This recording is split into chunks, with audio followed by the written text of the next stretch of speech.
वृंदावन बिहारी लाल की जय। यमुना महारानी की जय। ब्रज 84 कोस की जय। अखिल कोटि ब्रह्मांड नायक परब्रह्म परमात्मा श्री बांके बिहारी रमण बिहारी भगवान, उन्हीं का बांगमय स्वरूप यह श्रीमद् भागवत सप्ताह। भागवत भगवान के चरणों में साष्टांग प्रणाम। व्यास मंच पर, व्यास पीठ पर विराजमान परम पूज्य आदरणीय व्यास स्वरूप पूज्य व्यास जी महाराज को वंदन। आप सब भक्त वृंद, श्रोत्र वृंद, आप सब के हृदय में विराजमान मेरे श्री रमण बिहारी भगवान, उनको भी प्रणाम। आप सभी को जय श्री कृष्ण। बहुत ही परम हर्ष और दिव्य आनंद का यह पल। हम सब कितने सौभाग्यशाली हैं कि हम सबको श्रीधाम वृंदावन में और यमुना महारानी की गोद में श्रीमद् भागवत की दिव्य कथा श्रवण को प्राप्त हो रही है। इससे बड़ा सौभाग्य और क्या होगा। एक तरफ यमुना महारानी है और दूसरी तरफ बांके बिहारी जी हैं, और दोनों के बीच में हम सब हैं। और ध्यान देना, जो बड़ों के बीच में रहते हैं समझो उनको संरक्षण परमात्मा का प्राप्त होता है। भगवती यमुना महारानी का संरक्षण, परब्रह्म परमात्मा श्री बांके बिहारी जी का संरक्षण, उनका वात्सल्यमय हाथ वरदस्त हम सब के ऊपर है। और हम सब भगवत नाम का, भगवत स्वरूप जो भागवत है, ऐसी कथा, उसका प्रसाद और हमारे भगवत स्वरूप प्रसाद जी से सुन रहे हैं, ग्रहण कर रहे हैं। संयोग तो देखिए कितना दिव्य संयोग। भागवत है भगवान की भगवत, और कहने वाले भगवत, क्योंकि व्यास स्वरूप साक्षात नारायण का रूप होते हैं।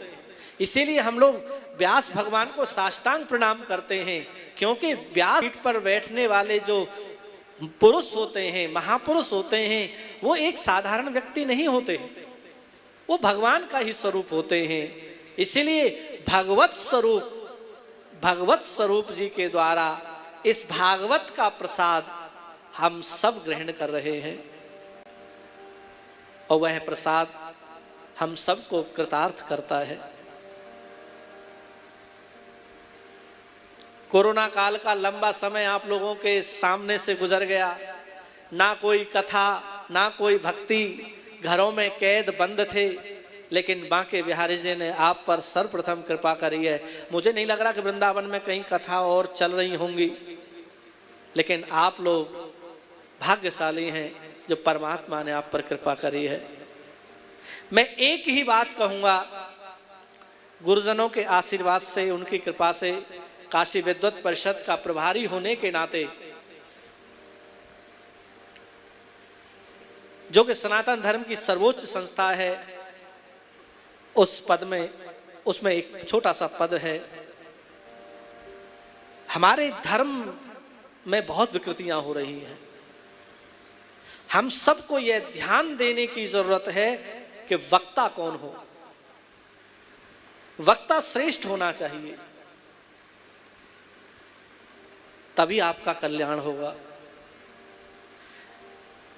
सुखदेव जी महाराज परीक्षित को कथा सुना रहे हैं, लेकिन परीक्षित के जीवन में बिल्कुल बदलाव नहीं आया। 7 दिन तक कथा सुनाई सुखदेव जी ने,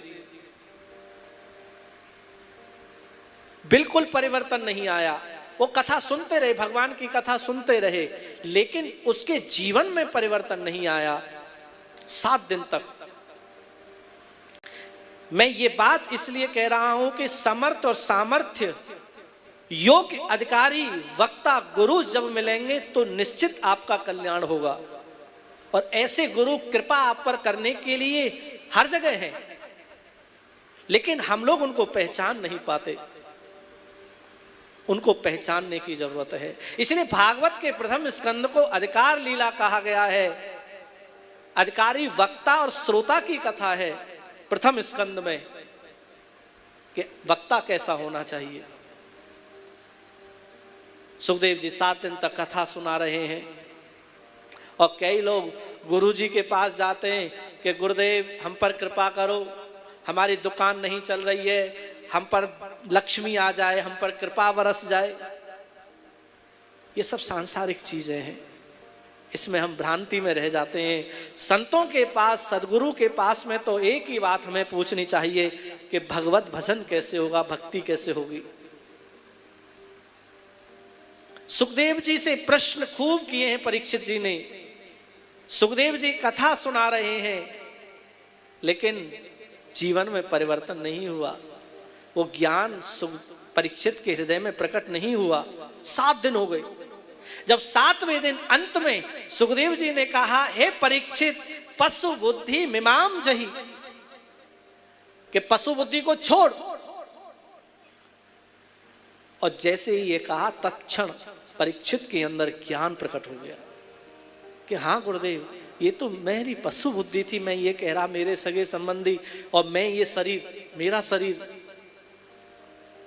तभी उन्होंने कहा, सिद्धोस्मिनुग्रहीतोस्मि, कि मैं सिद्ध हो गया, मैं शरीर नहीं हूं। तो इसीलिए आप लोग भाग्यशाली हैं जो ऐसे अधिकारी वक्ता आपको मिले हैं। मैं प्रमाण के साथ कह रहा हूं इस बात को। निश्चित आप लोगों का कल्याण होगा। वक्ता श्रेष्ठ मिल जाए तो श्रोता का कल्याण निश्चित है। आप सब भगवान के चरणों में अपने मन को लगाकर रखें, निष्ठा भगवान में रखें, गुरु में रखें, तो निश्चित ही आपका कल्याण होगा। आप सबकी मंगल कामना करते हुए, व्यासपीठ को वंदन करते हुए, कई आपने बता ही दिया है, बड़ी व्यस्तता रहती है। मुझे कल भी आना था, लेकिन कल कुछ विशेष लोग आ गए तो नहीं आ पाया। आज भी अभी भोजन करते ही सीधा आया हूँ। फिर मैंने कि आज तो मुझे जाना ही है, और ठाकुर जी ने कृपा की तो कल फिर दर्शन होंगे। आप सभी को प्रणाम। जय श्री